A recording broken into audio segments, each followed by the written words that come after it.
yang bahwasanya hanya Allah yang berhak untuk disembah. Hanya Allah yang berhak untuk disembah. Tugasnya sama, ya, intinya sama, dasarnya sama, walaupun syariatnya berbeda-beda. Makanya disebutkan oleh Nabi Muhammad SAW. Nabi bersabda, riwayat yang sahih, riwayat dari Imam Al-Bukhari dan Muslim. Nabi mengatakan, wal anbiya'u ikhwatun la'allat. Para nabi itu adalah saudara seayah. Ummahatuhum syatta. Ibunya berlainan. Jadi mengatakan para nabi itu adalah saudara sebapak tapi ibunya berlainan, ibunya berbeda-beda. Ummahatuhum syatta wa dinuhum wahid, agamanya satu. Agamanya satu. Maksudnya apa hadis ini? Maksudnya adalah tugas para nabi itu semua sama walaupun syariatnya berbeda. Tugas yang sama ini apa? Menyampaikan bahwa hanya Allah Tuhan semesta alam, hanya Allah yang berhak untuk disembah. Makanya dalam ayatnya Allah mengatakan likulli ja'alna minkum syir'atan wa minhaja. Untuk setiap umat di antara kamu kami berikan aturan atau jalan-jalan yang berbeda. Maksudnya apa? Syariatnya berbeda-beda. Tapi inti dari syariat tersebut adalah untuk menghambakan diri kepada Allah Subhanahu wa ta'ala. Jadi ini maksud kenapa Allah Subhanahu wa ta'ala bersumpah dengan dua kota yang mulia tersebut, Syam dan juga kota Makkah, karena disitulah lahir para nabi atau disitulah diutusnya para nabi. Kemudian para nabi mereka tugasnya sama walaupun syariatnya berbeda. Syariatnya mungkin berbeda-beda ya, namun tujuannya satu adalah untuk menghambakan diri kepada Allah Subhanahu wa ta'ala. Lanjut pada ayat keempat, Allah Subhanahu wa ta'ala berfirman, laqad khalaqnal insana fi ahsani taqwim.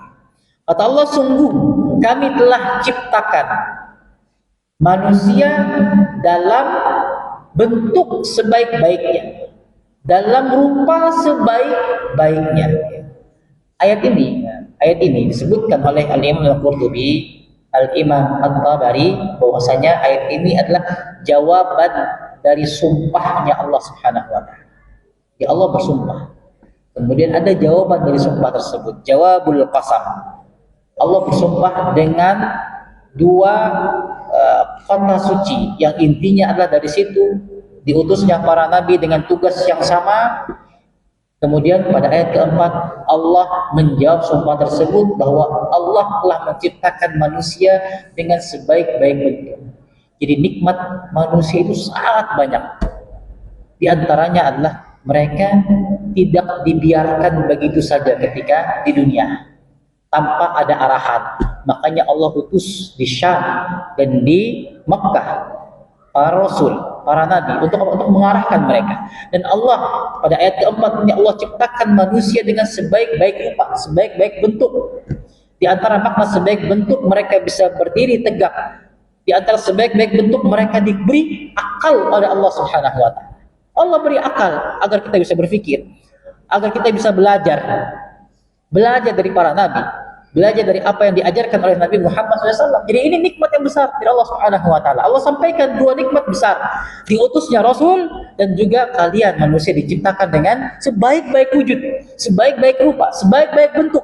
Di antara makna sebaik-baik bentuk adalah disebutkan oleh para ahli tafsir bahwasanya Allah berikan kita akal, Allah berikan kita akal, Allah berikan kita fisik yang begitu indah, begitu nyaman untuk dilihat. Maka ini merupakan nikmat yang besar dari Allah Subhanahu wa ta'ala. Maksud dari insan di sini ya, ketika Allah mengatakan laqad khalaqnal insan, sungguh telah kami ciptakan manusia. Ada dua makna insan di sini. Yang pertama adalah manusia secara umumnya, anak Adam dan juga keturunannya, manusia secara umum. Makna yang kedua, maksud dari insan di sini adalah manusia secara khusus, yaitu orang kafir. Orang kafir. Di makna yang pertama, insan di sini adalah manusia secara umum. Yang kedua adalah orang kafir. Ya. Makna yang kedua, maksud insan di sini adalah orang kafir, sebagaimana disebutkan oleh Al-Imam Qurtubi rahimahullah, wa arada bil insan al kafir, yaitu orang kafir. Kemudian disebutkan di sini, di antara bukti manusia itu ciptaan yang paling indah, Pak. bukti manusia itu ciptaan paling indah, sebutkan ayat ini adalah fi ahsani taqwim, disebutkan oleh para ahli tafsir, maksudnya adalah manusia diciptakan dalam bentuk tegak apabila dia berdiri. Beda dengan hewan.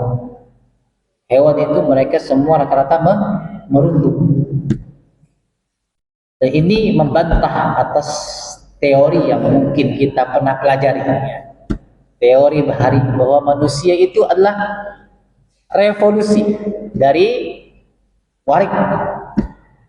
Dan siapa yang mau disampat warik? Ada maunya kita ini, ya. Warik dari 1000 tahun, jutaan tahun yang lalu, warik ya warik, ya kan? Bentuknya warik. Tapi Allah menciptakan Nabi Adam dengan tangannya, dengan wujud sebaik-baik wujud, sebaik-baik rupa. Kok bisa dari warik menjadi manusia? Ya kan? Warik dari bahari ya warik, sudah. Bekantan ya bekantan, monyet ya monyet, ya kan?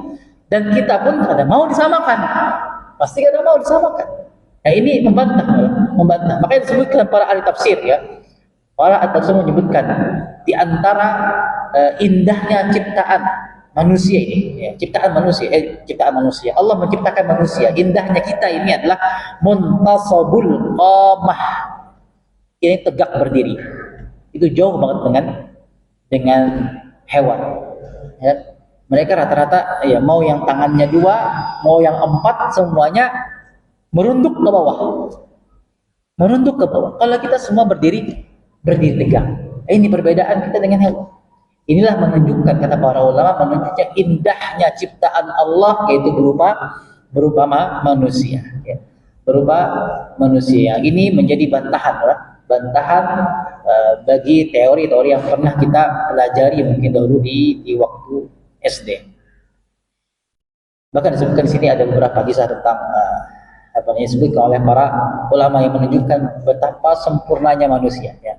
Betapa sempurnanya manusia, insya Allah nanti akan kita sampaikan pada pertemuan yang akan datang. Mudah-mudahan bermanfaat, mudah-mudahan pelajaran kita menambahkan keimanan kita kepada Allah Subhanahu wa taala, sehingga kita menjadi hamba yang senantiasa bersyukur kepada Allah, dan dengan syukur tersebut kita bisa beriman dengan beramal saleh untuknya. Mudah-mudahan bermanfaat. Kalau salah, mohon maaf. Mari kita tutup dengan doa kafaratul majlis. Subhanaka Allahumma bihamdika asyhadu an la ilaha illa anta astaghfiruka wa atubu ilaik. Wassalamualaikum warahmatullahi wabarakatuh.